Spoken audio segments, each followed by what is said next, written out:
I use my state of the I'm listening to the headphones, I'm making sure the levels are right, that my intonation is perfect. 3UZ land. I imagine I'm up there on the transmitter broadcasting to 3UZ land. I imagine my dog, believe it or not, my dog, my favourite dog is sitting there, and he likes to, when he hears my voice, he pays attention to the radio.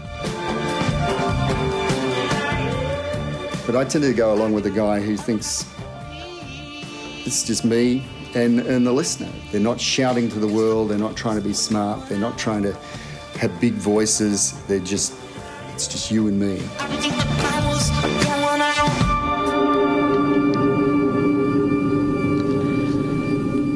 That was fantastic Jim James originally from My Morning Jacket, but that's his debut album called Regions of Light and Sound of God. Sounds pretty amazing at this time of night. You're with Ingrid now until 6 a.m. this morning. You can get phone calls from taxi drivers and people working at service stations and people in all sorts of states of mind, I guess. I'm only on once a month, and it's not I say who I am, but I'm not a guy with a show, but they know who I am, and so they say, oh, yeah, it's good to hear you again, or whatever. It messes with you a bit, I think, like for a day or something, because you've been up all night, basically. The basic thing is you've just been up all night. John Edmund Shea cut his hair to make the fear go away. Seemed to want the boys to be by his side, but he never could persuade them to stay.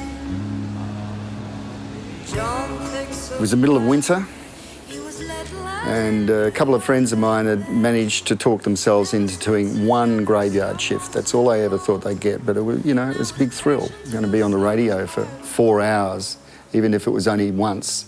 I asked if I could come along. I just remember us being left out in the cold by this guy who was on before us, who was a strange one. We came in, we were wet, we were cold. But then we had the warmth of the studio, and we did it. And I remember us, at the end of it, we were literally sweating.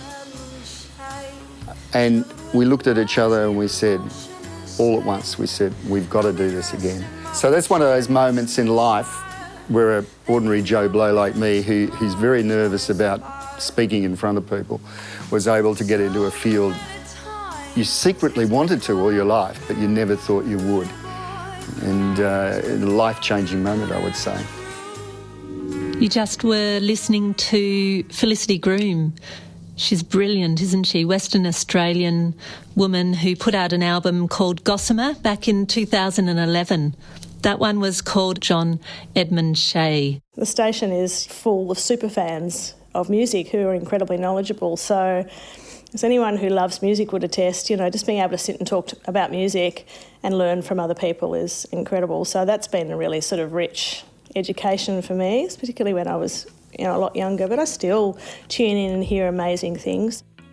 This is a chance to put things together, and you might put things together as making a playlist or something for you personally and listen to that and go, wow, this is great, But you're able to actually do that and put it to air and put it out to other people that you don't know. And community radio or Triple R allows you that, I guess, whether you're playing something that's a new release or something that you can contextualise, I suppose, as being interesting at the moment, even though it's from the past. It's a great sort of luxury in a way, and playing to who knows how many people, Probably the graveyard roster is as intimate as broadcasting gets. You're genuinely on your own in the studio at night. You get a lot less phone calls than what you might get at other times of the day, so you can genuinely be thinking, maybe I am actually only speaking to one person. I always assure graveyarders, however, that at any time there are thousands of people listening to Triple R.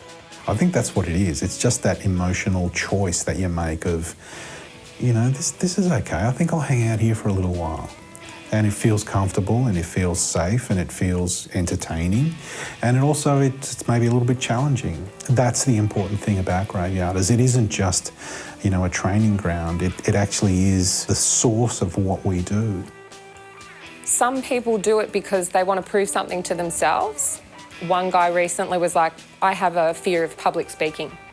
And I thought that this might be a really good opportunity for me to try and get over that. And he was amazing. He was just so worried, and then he delivered this sort of almost like a sermon. I was like, yeah, testify. Even if he never does anything in radio again, there was a real switch for him. Graveyarders are, you know, they're going to be the next breakfasters. They're going to be the next, you know, all these people talk about all the long-term presenters. Well, that's going to be them. We're going to move on to a little bit more experimental music in this set, particularly highlighting this woman called Jenny Haval. She's from Norway, and I first heard her because Anthony Carew did a interview with her on International Pop Underground, and I got really fascinated because she sounded amazing. And listening to her music, some of the lyrics are a bit out there, but I really like how experimental she is. She is a sound artist as well as an artist, as well as a writer. So one of these amazingly creative people. And this is from her latest release called Innocence is Kinky. And this is from 2013, a song called Mephisto in Water. So have a listen to Jenny.